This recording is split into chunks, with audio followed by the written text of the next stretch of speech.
O Natal tem troca de presentes. Eu não vou pregar de novo, que o pastor Maurício já fez com muita excelência. Mas no Natal nós recebemos o maior presente de Deus, Jesus Cristo. Ele veio sim para ser o Emanuel, profetizado por Isaías, o Deus conosco, que nós já ouvimos sobre isso.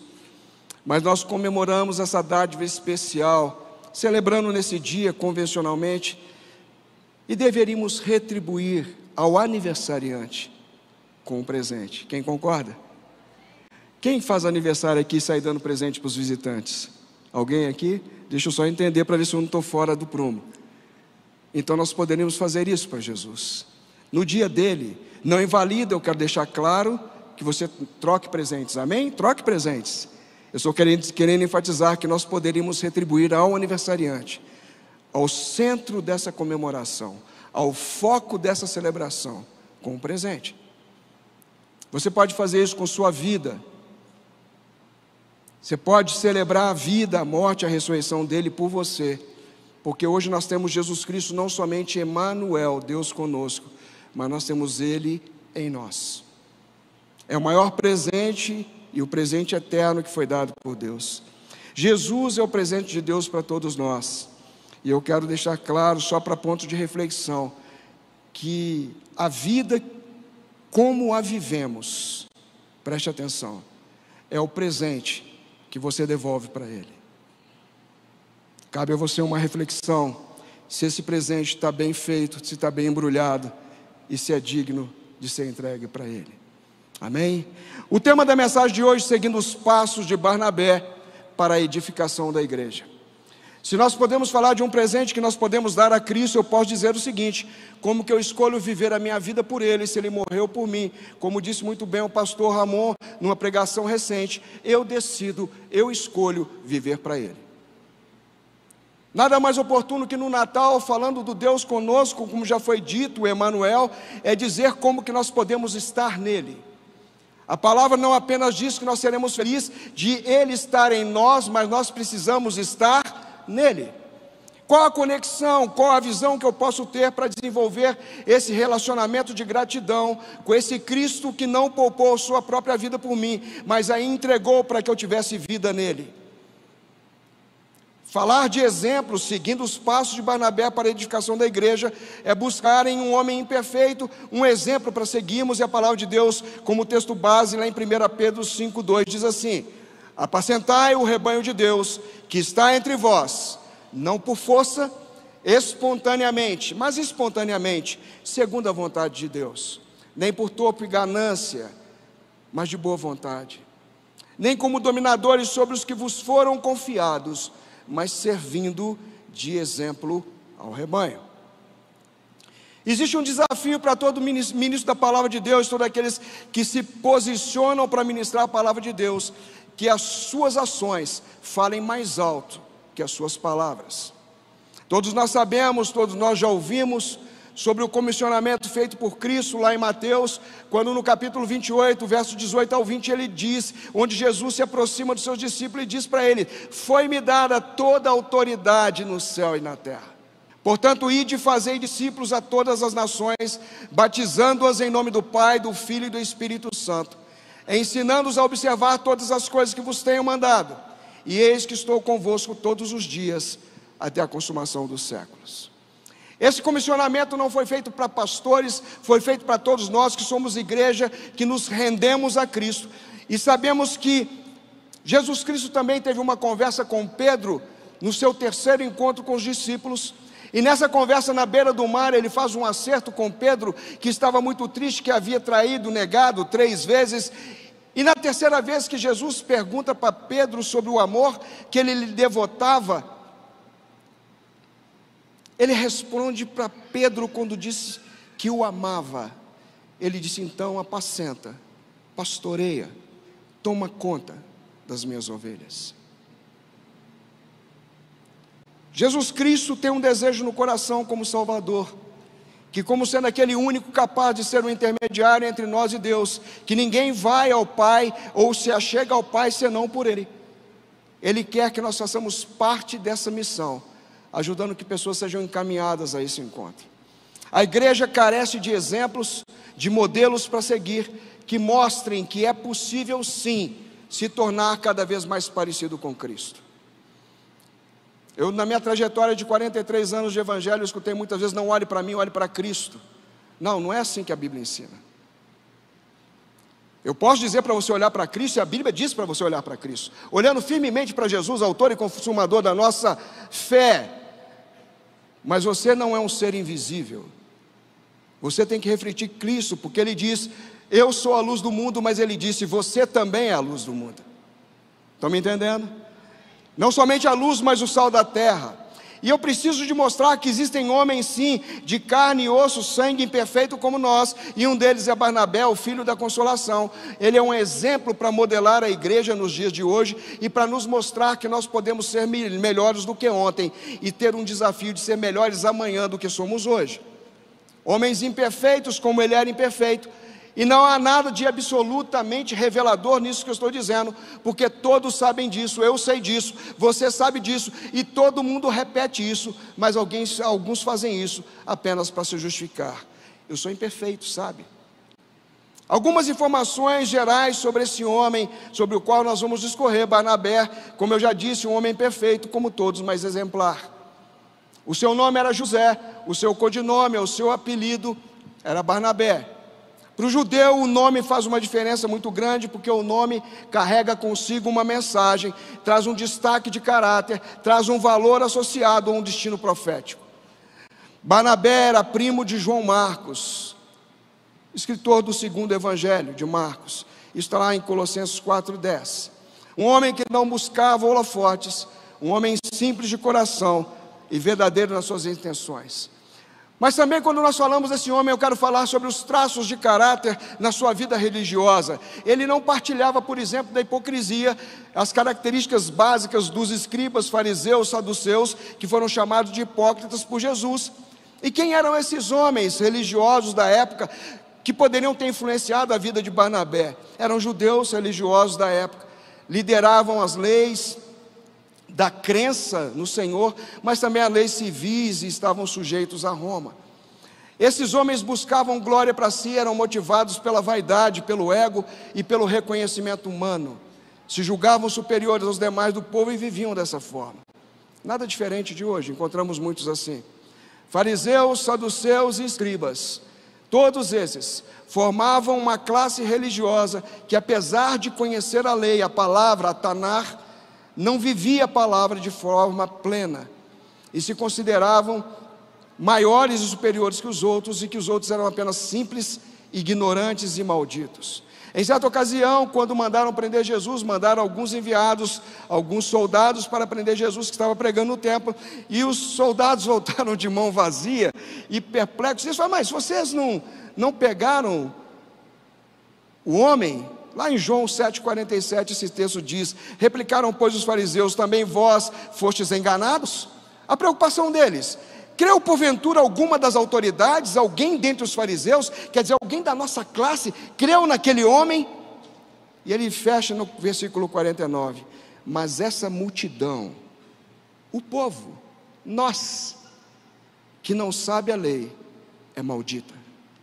Era assim que os saduceus tratavam aqueles que Jesus pediu a Pedro que tomasse conta das suas ovelhas. Os religiosos são empecilhos no caminho de quem deseja conhecer a Deus de verdade. Em Mateus 23:13, Jesus assevera uma declaração entre várias que você pode ler nesse capítulo: mas ai de vós, escribas e fariseus, hipócritas, porque fechais aos homens o reino dos céus, porque nem vós entrais, e nem ao menos os que entrariam permitis entrar. Vocês fecham a porta, não entram, não deixam os outros entrarem. Barnabé, sendo judeu, poderia ter sido influenciado por esse tipo de comportamento, por esse tipo de posicionamento religioso, e poderia ter todas as justificativas se ele tivesse o seu caráter deturpado, mas ele foi maduro e não foi influenciável. ele poderia tentar justificar na lei, nas tradições, para que ele fizesse parte desse grupo seleto de homens intocáveis, de homens superiores, que poderiam dizer aquela frase que talvez você já tenha ouvido até no meio ambiente profissional: você sabe com quem você está falando? Alguém já ouviu essa frase? Não foi o que Barnabé escolheu. Segundo a tradição, ele fez parte da missão dos 70. Ele foi mencionado nos relatórios de Eusébio de Cesareia, um dos chamados pais gregos, historiador. Também foi bispo da área denominada Filistínia ou Palestina por Adriano em 135. Ele foi apoiador do imperador Constantino. Esse Eusébio de Cesareia, nos seus relatórios, reconhece que esse homem Barnabé fez parte da missão dos 70. Ele era um seguidor de Jesus, mas ele não estava entre os 12 em destaque, e nem muito menos entre os 3 mais próximos. Ele era um discípulo seguidor de Jesus, que entendeu o seu papel e o cumpriu, mesmo estando nos bastidores. Barnabé era um ajudador nato. Se ele podia ser útil, se ele podia ajudar, ali estava o disposto Barnabé. Ele era um consolidador. Aqueles que se achegam a Cristo, ou se achegavam a Cristo, encontravam em Barnabé um consolidador para fortalecê-lo no Evangelho. O propósito e foco da nossa conversa hoje é falar de 5 facetas desse personagem incrível e mostrar que ele nos representa sim como pessoas imperfeitas, e como sendo um homem imperfeito, como nós podemos chegar a uma estatura de maturidade seguindo os passos que ele trilhou na vida cristã. Mas eu preciso destacar para vocês algumas coisas importantes, como que Paulo muitas vezes em suas epístolas ele destacou a importância de sermos modelados por Cristo e modelados em Cristo. Temos a forma daquele que nos salvou, e de forma muito veemente, de forma contundente, ele diz nas suas cartas, em vários versículos que eu vou passar com vocês rapidamente, estejam atentos para vocês não perderem o embalo que eu falo rápido. Romanos 12, 1 e 2, ele diz: rogo-vos, pois, irmãos, pelas misericórdias de Deus, que apresenteis os vossos corpos como sacrifício vivo, santo e agradável a Deus, que é o vosso culto racional. E não vos conformeis com esse mundo, ou não conformeis, tomeis a forma deste mundo, mas transformai-vos pela renovação da vossa mente, do vosso entendimento, para que então você possa experimentar qual seja a boa, perfeita e agradável vontade de Deus. 1 Coríntios 11, 1, Paulo diz: sede meus imitadores, prestem atenção, como eu sou de Cristo. Entenderam o modelo? Efésios 5:1, ele repete novamente: sede imitadores de Deus como filhos amados. Ele está dizendo, como aqueles que têm imagem e semelhança do Pai, sejam imitadores de Deus na sua vida. Filipenses 3,17, ele vai dizer: irmãos, sede meus imitadores. Mas ele não se limita a isso, e ele inclui outras pessoas, diz: e atentai, preste atenção para com aqueles que andam segundo o nosso exemplo. O exemplo que vocês têm em nós. Observe se o comportamento, se o modelo é o mesmo. Filipenses 4:9, ele continua dizendo: também o que vocês aprenderam, o que vocês receberam, o que vocês ouviram e o que vocês viram em mim, isso praticai, e o Deus de paz será convosco. Exemplos daquilo que você pode aprender, através daquilo que você recebeu, através daquilo que você ouviu, através daquilo que você viu. Replique, e o Deus de paz vai ser com você. Mas também eu creio que o mesmo Paulo em Hebreus, isso é questão pessoal, Hebreus 6, 11 e 12, ele diz assim: e desejamos que cada um de vós mostre o mesmo zelo até o fim, para completa certeza de esperança, para que não vos torneis indolentes, mas sejais imitadores dos que pela fé e paciência herdam as promessas. E finalizando esse conjunto de declarações, Hebreus 13:7, lembrai-vos dos vossos guias, daqueles que estão te dando orientações, os quais vos pregaram a palavra de Deus, e considerando atentamente o fim da vossa vida, imitai a fé que eles tiveram. A palavra é cheia de desafios, nos incitando e nos despertando para sermos exemplos, mas também para seguirmos exemplos. E o primeiro ponto que eu quero falar da vida de Barnabé é que Barnabé é fortalecedor da igreja.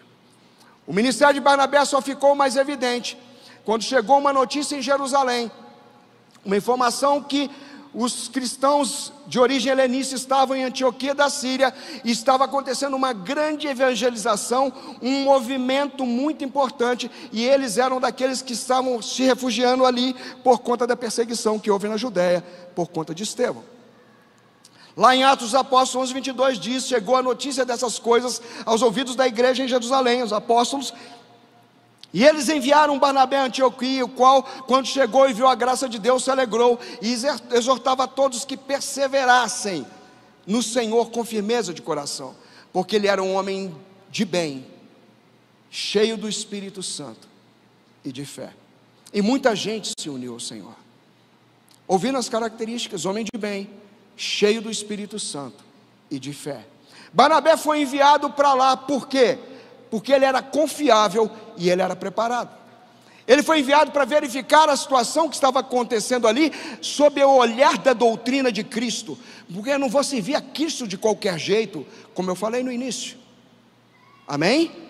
Vai lá e vê se está tudo certo, Barnabé, e haja da forma que for adequada, como for necessário.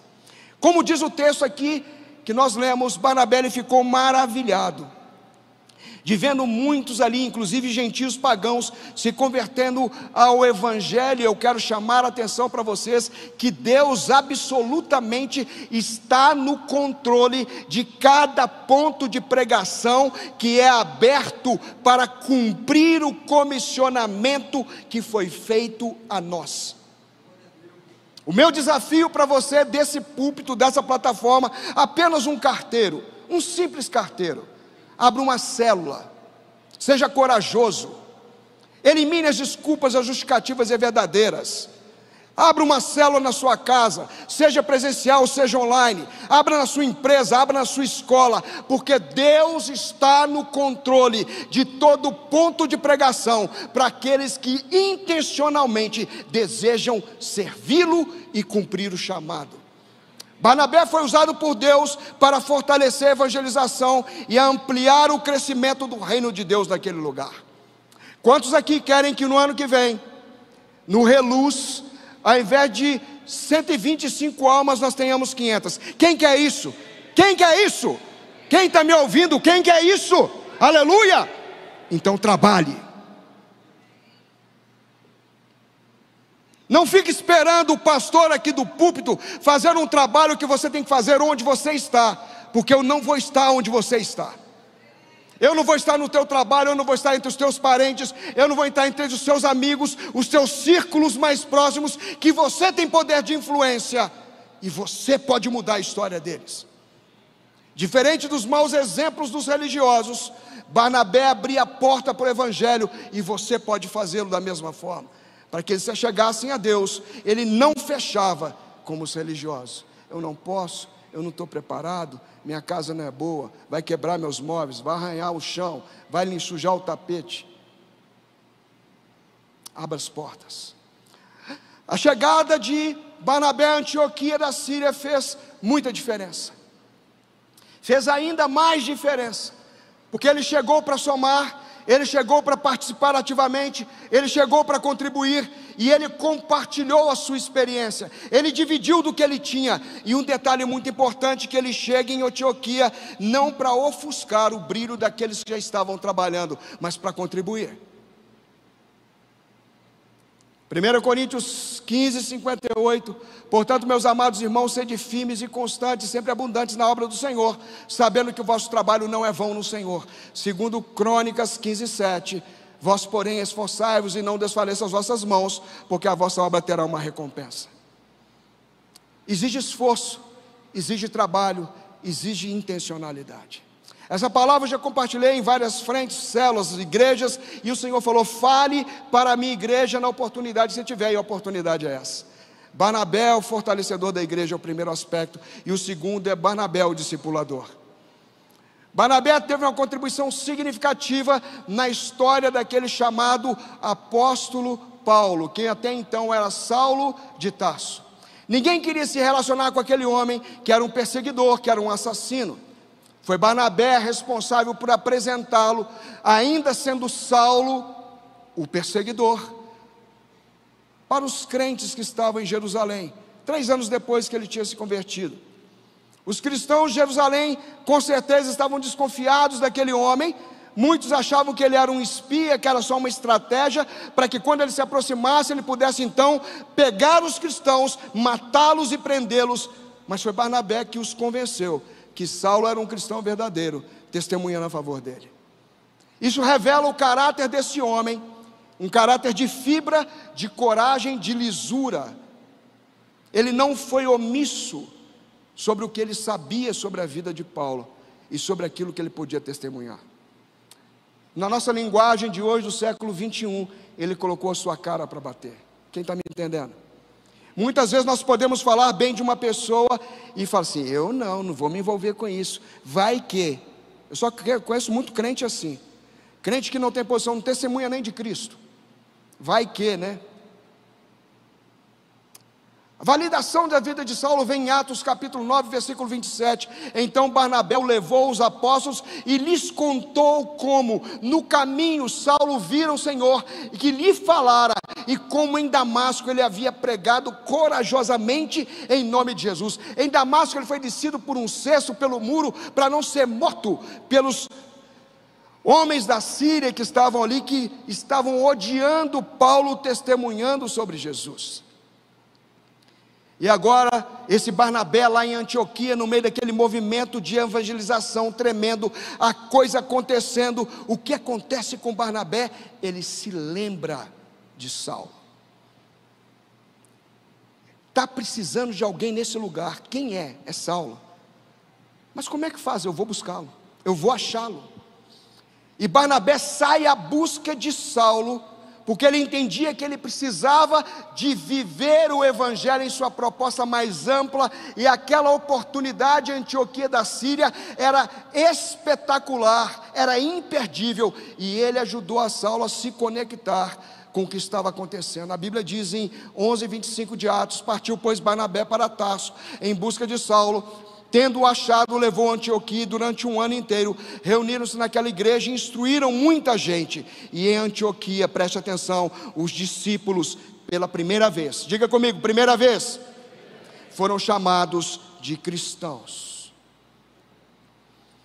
Ele foi buscá-lo em outra cidade, em outro lugar, em outro país, e não foi de avião pela TAM, não foi pela Azul, não foi de Europass, ele foi a pé, ou com jegue, ou com jumento, não sei como, e ele não foi com endereço, nem com GPS, ele foi procurar Saulo até encontrá-lo, e tendo cumprido isso, ele voltou com ele a Antioquia, convenceu que era importante estar naquele lugar, e os dois começam a trabalhar junto com os demais irmãos, e começam a ensinar muita gente.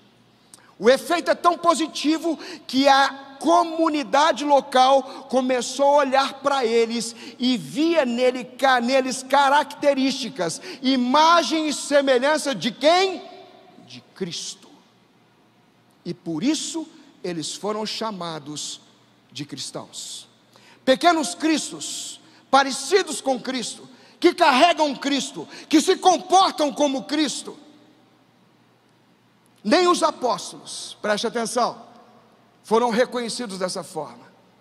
Viveram com Jesus, mas ainda Jesus era Emanuel, Deus conosco, vivendo entre eles. Mas aqui, Jesus já tinha subido, o Espírito Santo já tinha vindo, e era Jesus em nós. Eu costumo dizer, Jesus em nosco, amém? E agora o efeito da presença desse Deus dentro de nós faz com que eles sejam capazes de refletir uma identidade que nem os discípulos que viveram presencialmente com Jesus tiveram a capacidade de fazer, mesmo tendo feito milagres na missão dos 12 ou na missão dos 70. Com uma visão ampliada sobre o reino, Barnabé vê uma oportunidade do crescimento ali em maturidade, de formação de lideranças. Barnabé sabia quem era Saulo, ele sabia não somente do seu passado, mas ele sabia de toda a sua capacidade de filologia, de línguas variadas, de escrita, as suas credenciais judaicas. Ele sabia do conhecimento e da sua influência, do conhecimento que ele tinha na Taná, do conhecimento profundo especificamente na Torá. Ele sabia quem era esse homem. Mas ao invés de invejar as credenciais e as qualificações de Saulo, que poderiam ofuscar a imagem dele, a presença dele naquele grupo, uma vez que ele que foi enviado pelos apóstolos, agora eu vou trazer outro para fazer sombra para mim. Não, ao invés dele invejar, ele decidiu buscá-lo para participar, porque seria o melhor para o reino de Deus. Há pessoas que têm medo de poder, o protagonismo e o prestígio diante do crescimento dos outros. Por isso a vaidade tem tomado conta da igreja. Por isso muitos líderes não se conversam e se disputam entre si o tamanho da minha igreja, da minha capacidade teológica, disso e daquilo, quanto que eu tenho, quanto que eu sou, quantos são seguidores, como é que é meu canal, como é que é o seu, e muitas disputas que a gente vê por aí. É fácil de ver. Barnabé se movia pelo que era melhor para o reino. Barnabé foi um verdadeiro consolidador. Um consolidador começa essa obra na sua casa e não na casa dos outros, colocando as coisas em ordem, para depois participar da ordenação da casa de Deus. Para vocês entenderem quanto que isso é importante, o que Barnabé deu de exemplo, e porque Paulo aprendeu com ele, em uma das suas epístolas escritas a Timóteo, ele faz exatamente a exposição de um ensino, que nós poderíamos seguir e deveríamos seguir exemplos como o de Barnabé. Ele diz em 1 Timóteo 3,2: é necessário que o bispo seja irrepreensível, marido de uma só mulher, temperante, sóbrio, ordeiro, hospitaleiro, apto para ensinar, não dado ao vinho, não espancador, mas moderado, inimigo de contendas, mas não ganancioso. E não ganancioso, tira o mas, tira a adversativa. Que governe bem a sua própria casa, tendo seus filhos em sujeição, com todo o respeito. Pois se alguém não sabe governar a sua própria casa, como vai cuidar da igreja de Deus? Não neófito, para que não se ensorbebeça e venha cair na condenação do diabo. Deus não se impressiona com as nossas palavras. Você acha que Deus está impressionado com a minha pregação, com a minha eloquência, com o meu jeito de falar? Alguns elogiam o vocabulário, isso e aquilo, conhecimento bíblico. Você acha que Deus está impressionado com isso? Uau! Que palavra! Vou até ouvir outra vez, quero meditar nela. Você acha que Deus está impressionado com isso? A palavra é dele. Deus se impressiona quando você se derrama com o seu coração diante dele, em submissão, para dizer: Senhor, eis-me aqui para fazer a tua vontade. Ele olha para o teu coração, ele vê a sua mensagem silenciosa e vê a oportunidade de alcançar mais um. Eu estou dizendo isso porque Isaías 53, o profeta messiânico que mais falou, obviamente messiânico, de Jesus, no capítulo 53, que é um capítulo muito 55, no versículo 11, a Bíblia diz que o Senhor olhará, ele verá o fruto do seu penoso trabalho, coloca entre aspas, na cruz, e ficará satisfeito. Quer dar um presente para Jesus? Ganhe almas. Quer dar um presente para Jesus? Abra pontos de pregação. Quer dar um presente para Jesus? Invada o inferno. Quer dar presente para Jesus? Cumpra o comissionamento. Aceite o chamado que Ele tem te dado. Ele te salvou para você ser árvore de vida, árvore frutífera, árvore que gera frutos. Ele disse: não foi vocês que escolheram a mim, mas fui eu que escolhi a vós e vos designei. Eu determinei que vocês possam ir, invadir o mundo e que vocês possam frutificar e o vosso fruto possa permanecer. Nós vivemos com famílias que nem os filhos permanecem. Será que o problema está em Jesus? Barnabé era um exemplo a ser seguido. Terceiro item, Barnabé, agente do ministério de socorro. Existe o dom de socorro dado pelo Espírito Santo. Mas nesse exemplo, esse agente do ministério de socorro, nesse mesmo momento que estava acontecendo aquele mover maravilhoso da igreja, aparece um profeta chamado Ágabo, vou citar o versículo para vocês, e anuncia uma palavra profética apontando que haveria fome. Está lá em Atos 11, 27. Naqueles dias, profetas de Jerusalém, desceram profetas de Jerusalém a Antioquia, e levantando-se um deles, o nome Ágabo, dava a entender pelo Espírito que haveria uma grande fome em todo o mundo, a qual ocorreu no tempo de Cláudio. Uma palavra que acontece, profecia que gera resultado, profecia verdadeira. E agora aqueles chamados cristãos, é bacana ter o título, né? Cristãos parecidos com Cristo, iguais a Cristo, semelhantes a Cristo, é bacana carregar o título. Mas ao invés de só carregarem o título, ao invés de apenas se vangloriarem das credenciais que eles receberam pela própria sociedade, eles saíram ao trabalho, eles agiram, sabe para quê? Para preparar recursos, para preparar alimento, para preparar socorro aos irmãos da Judéia. É o que nós fazemos aqui no Natal, quando nós fazemos o Natal para as famílias que não têm recursos. Os irmãos se unem, vêm doações, e nós nos preparamos para enviar socorro àqueles que não têm nada para si. Esse é o chamado da igreja. E agora Barnabé, dentro do plano de Deus, ele foi comissionado a fazer essa obra. No versículo 29, no mesmo capítulo 11 de Atos, e os discípulos resolveram mandar, cada um conforme as suas necessidades, como eu falei no dízimo, conforme Deus propôs no teu coração. Deus não quer o seu bolso, Deus quer o seu coração. É como você propôs no seu coração. Não importa se são 2 moedas da mulher pobre, ou se são centenas de moedas, porque você tem recurso. É como você propõe no teu coração, e como cada um deles podia, diz o versículo, eles enviaram socorro aos que habitavam na Judéia. E o que eles fizeram com efeito, enviando esses recursos aos anciãos, por meio das mãos de quem? De Barnabé e Saulo. Querido, a Bíblia não foi escrita por acaso. A ordem dos nomes está no lugar certo. Barnabé e Saulo. Quem acompanhava era Saulo.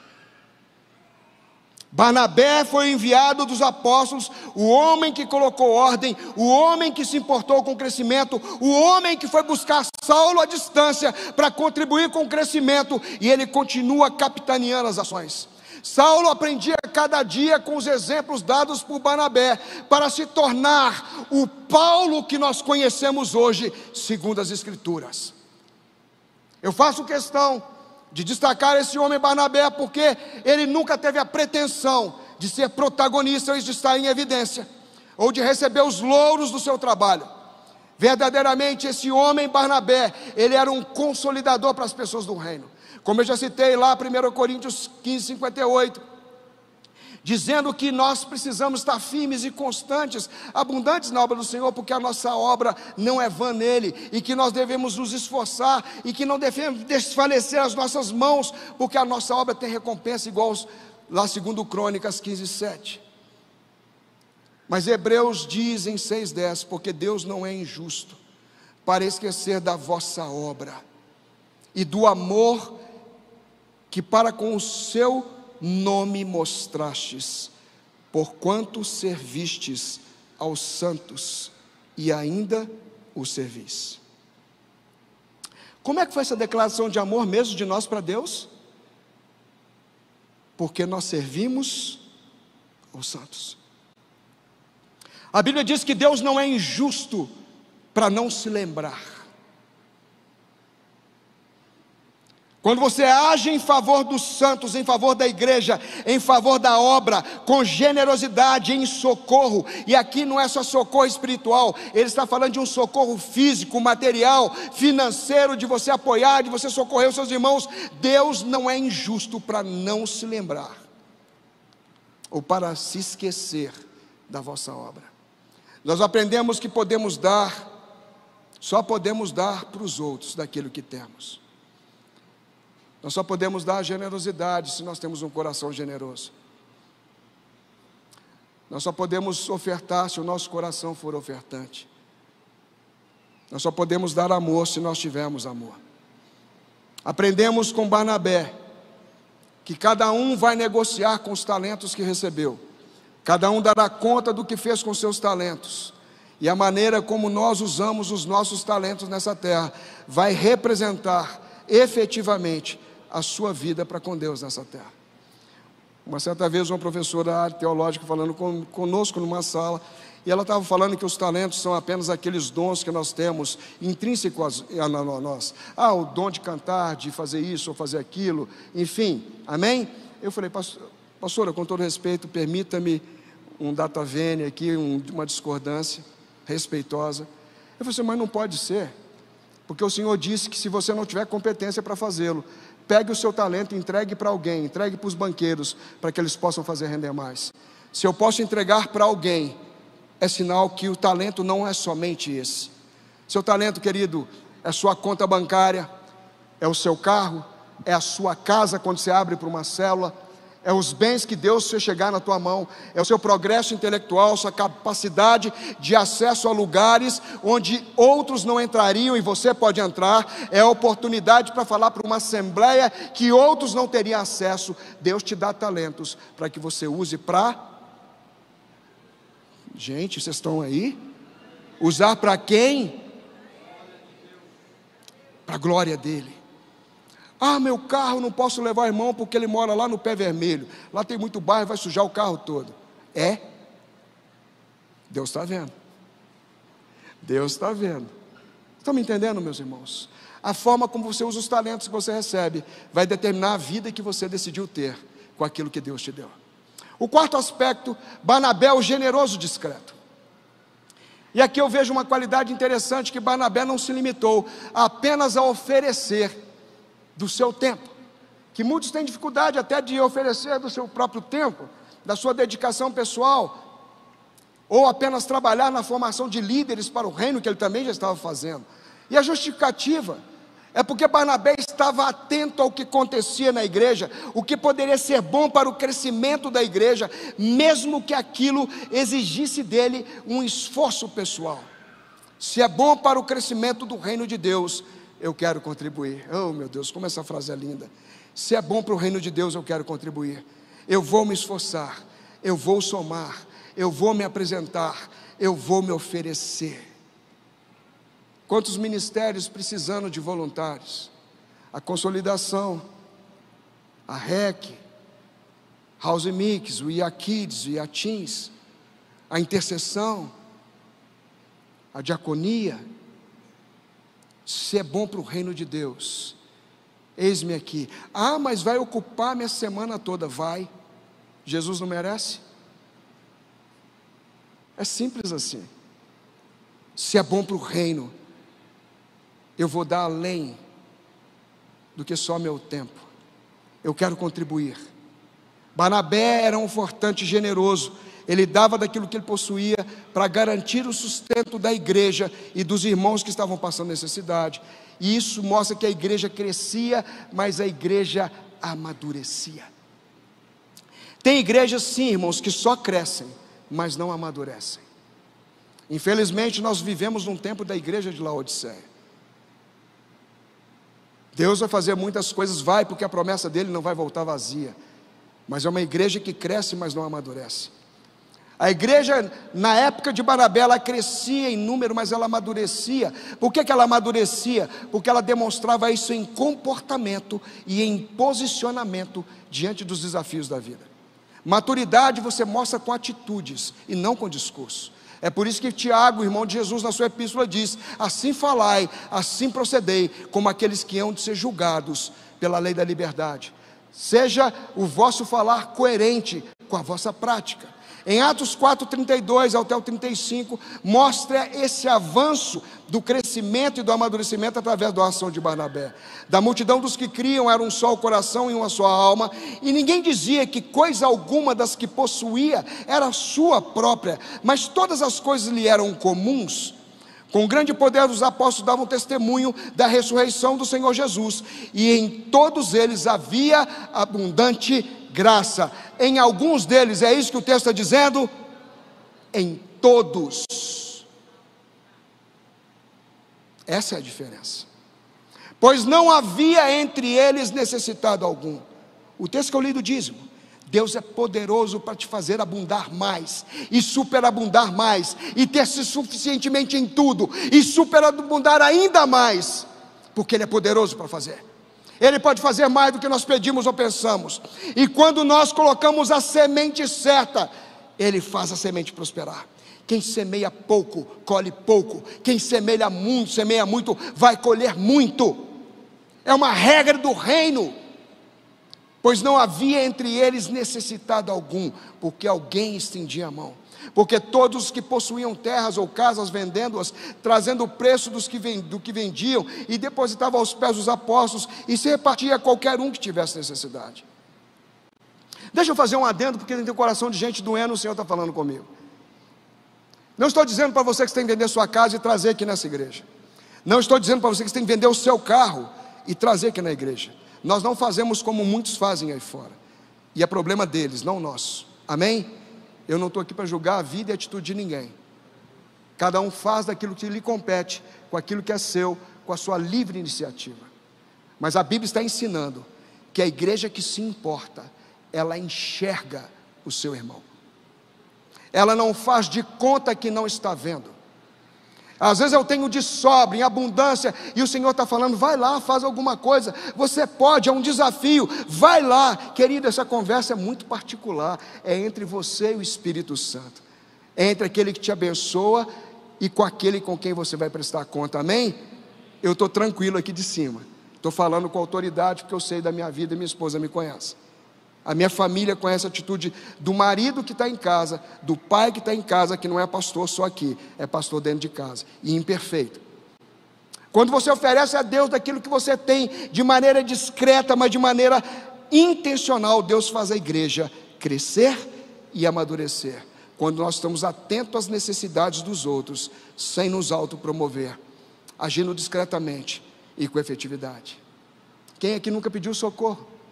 Deus me socorre, Deus minhas contas, Deus minha causa na justiça, Deus a injustiça no trabalho, Deus o aumento, Deus eu não fui reconhecido, Deus eu não fui promovido, Deus abre uma porta para mim, eu quero o socorro de Deus, mas a minha mão é curta quando é para socorrer. Assim falai, assim procedei, como aqueles que hão de ser julgados pela lei da liberdade.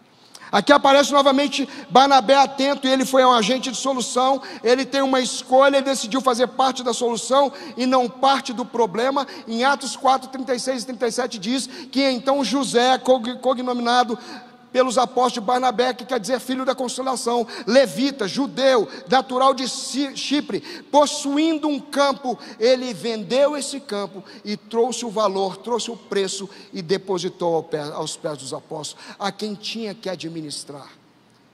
Ele não ficou depois mandando mensagem: e aí, usaram direito o dinheiro? Tem irmão que é assim, dá a oferta e que fica perguntando: e aí? Entregou aos pés dos apóstolos, responsabilidade de quem recebeu, amém? Diferentemente desse homem com coração puro, movido pelo Espírito Santo e de maneira discreta, vem agora um casal, Ananias e Safira, não vou entrar no mérito, mas só para mostrar para você, movido pela vaidade, movido pelo oportunismo, se compactuaram ali como casal em secreto. Eles buscavam uma oportunidade de serem vistos, eles queriam um holofote, eles queriam evidência, eles queriam louvor, lograr louvor ali do povo, eles queriam reconhecimento humano, eles queriam estar diante dos apóstolos bem posicionados, mas usando de mentiras. E tentaram imitar a generosidade de Barnabé, com mentiras, com manipulações, mas o que eles conseguiram com essa atitude foi provocar o Espírito Santo, o que lhes resultou em morte. De Deus não se zomba. O que o homem semear, o homem colhe. Talvez eles fossem até sinceros, mas com a motivação errada. Pessoas sinceras com a motivação errada. Aparentemente eles faziam a mesma coisa, mas só aparentemente. Deus não considera a aparência do homem. Deus vê o coração, Deus vê as intenções do homem e sempre vai proteger a sua igreja. Quem está me entendendo? Já estou caminhando para o último item. Barnabé é o missionário perseverante. Barnabé compromete sua vida pelo Evangelho. Ele foi separado pelo Espírito Santo juntamente com Saulo. Ele se ofereceu e serviu primeiro para depois ser separado. Ele ofereceu daquilo que ele tinha para depois receber a nomeação. Ele recebeu uma nomeação apostólica porque o Espírito Santo viu o seu interior. A Bíblia diz em Atos 13:1 que na igreja de Antioquia havia profetas e mestres, a saber, Barnabé, Simeão, chamado Níger, Lúcio de Cirene, Manaém, Colasso de Herodes o tetrarca, e Saulo. E eles estavam ali ministrando perante o Senhor e jejuavam, e disse o Espírito Santo: separai-me Barnabé e Saulo para a obra que os tenho chamado. E depois que jejuaram e oraram, lhe impuseram as mãos e os despediram, e eles foram enviados pelo Espírito Santo e desceram para Seleucia e depois navegaram para Chipre. A continuidade do apostolado vem aqui, é muito claro, outorgado pelo Espírito Santo, que muitos dizem por aí, muitos irmãos que vivem conectados na internet, ouvindo um monte de gente falando baboseira, que não existe apóstolo hoje, que não existe isso, que não existe aquilo. Está aqui a palavra de Deus. Eles foram estabelecidos apóstolos, e no versículo 14 de Atos, a Bíblia diz, num evento que estava acontecendo lá em Listra, onde Paulo e Barnabé estavam pregando, eles ficaram tão admirados com a cura de um coxo, que eles queriam sacrificar a eles, porque eles eram idólatras. E Paulo diz aqui: quando porém os apóstolos, Barnabé e Paulo, eles não estavam com Jesus com os outros 11, já que Judas tinha morrido. O próprio Paulo em Romanos 1:1 diz: Paulo, servo de Jesus Cristo, chamado para ser apóstolo, separado para o Evangelho de Deus. Quem chama, quem outorga é Deus.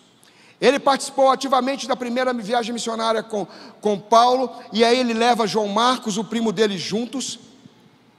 E aí você começa a ver um processo que João Marcos ainda era novo, e ele, assustado com o que aconteceu, acabou se afastando dos dois e desistindo da viagem. Mas Barnabé não desistiu do seu primo, da missão que ele recebeu do Espírito Santo em avançar, em fazer o seu apostolado acontecer, mas não desistiu também de João Marcos, mas acompanhou João Marcos até o ponto dele se tornar maduro, porque ele e Paulo se dividiram. Paulo foi com Silas e agora Barnabé vai conduzindo João Marcos até um ponto que João Marcos amadureceu e o próprio Paulo reconheceu isso. Barnabé é um homem que não desiste das pessoas. Vocês estão me entendendo? 2 Timóteo 4:1, a última carta de Paulo, já perto da sua morte, 4:11, ele diz assim: só Lucas está comigo. Só Lucas. Toma Marcos, João Marcos, aquele pelo qual ele discutiu, bateu boca com Barnabé e falou: eu não vou levar esse traíra não, que desistiu no meio do caminho, eu vou com Silas, você fica por aí.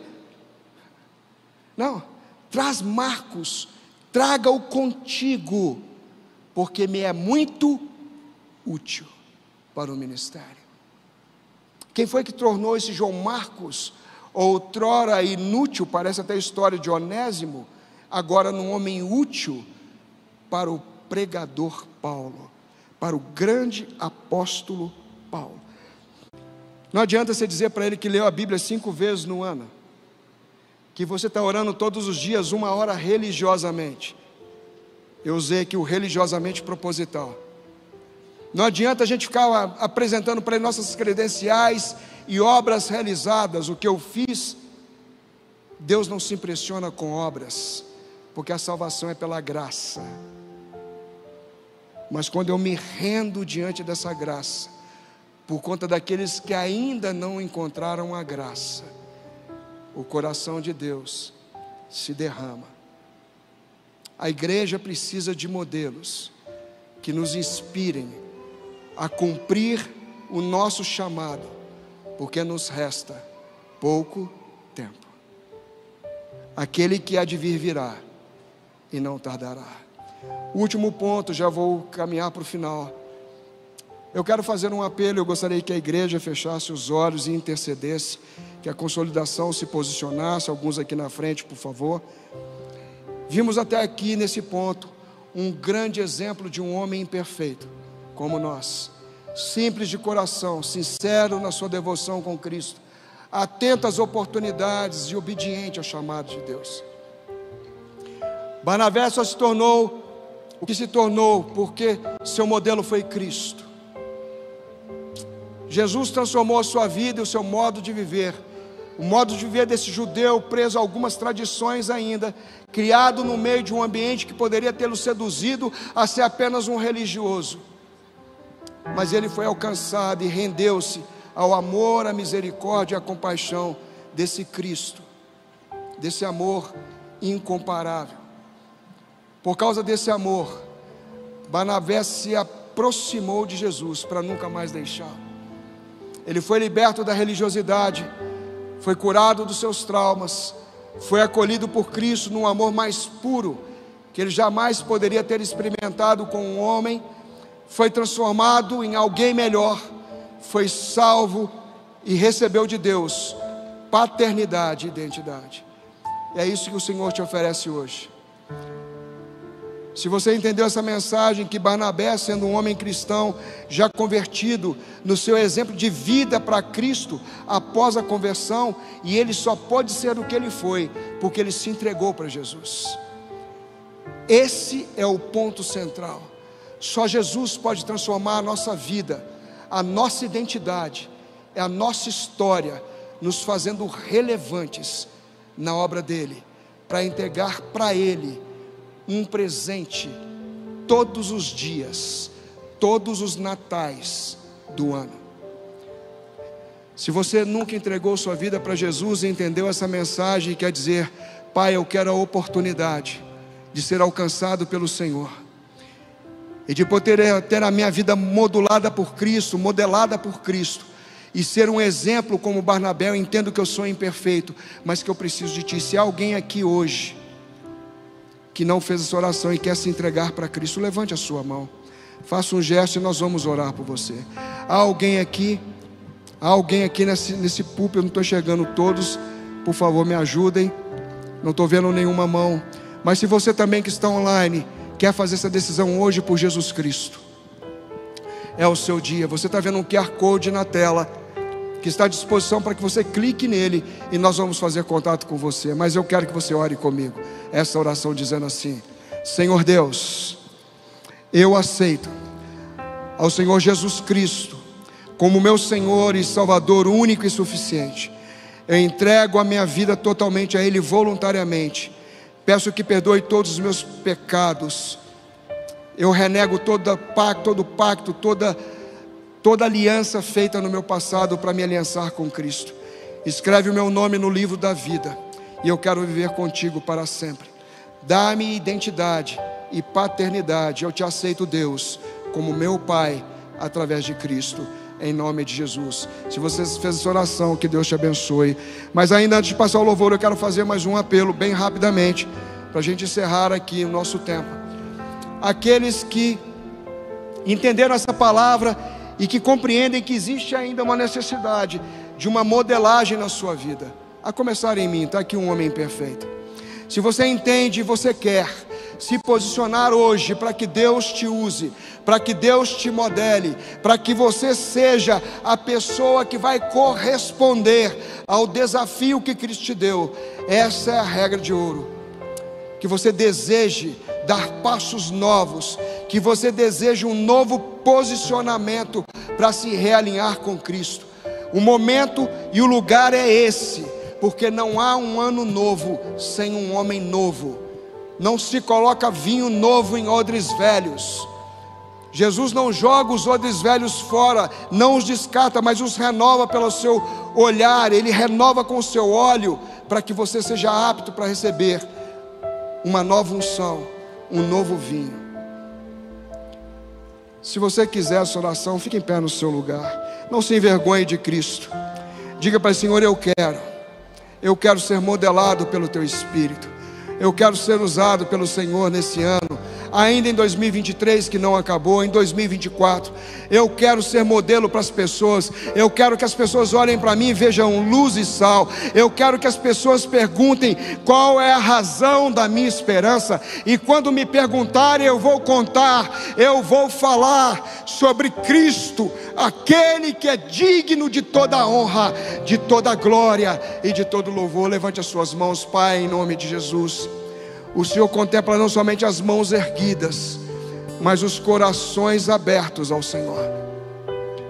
Que o Senhor possa corresponder ao anseio, à atitude sincera de cada um dos teus filhos, derramando uma unção nova e fresca, um óleo de alegria. Aquele que está com odre velho, esturricado, quebradiço, que a sua unção possa fazer com que o tecido desse odre possa ser ganho em elasticidade para receber vinho novo, para receber alegria, para receber unção, para cumprir o chamado. E nós profetizamos, Pai, que essas mãos levantadas serão mãos frutíferas, que essas mãos levantadas serão casas de oração, serão pontos de pregação, onde o Senhor vai alcançar muitas vidas que nós desse púlpito não conseguimos alcançar.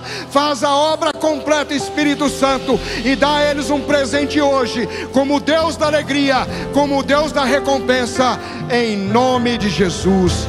Que o amor de Deus, o nosso Pai, que a graça salvadora do nosso Senhor Jesus Cristo seja com todos vós, juntamente com a unção, a graça e a presença, as comunhões do Espírito Santo, não somente hoje e sempre. Amém.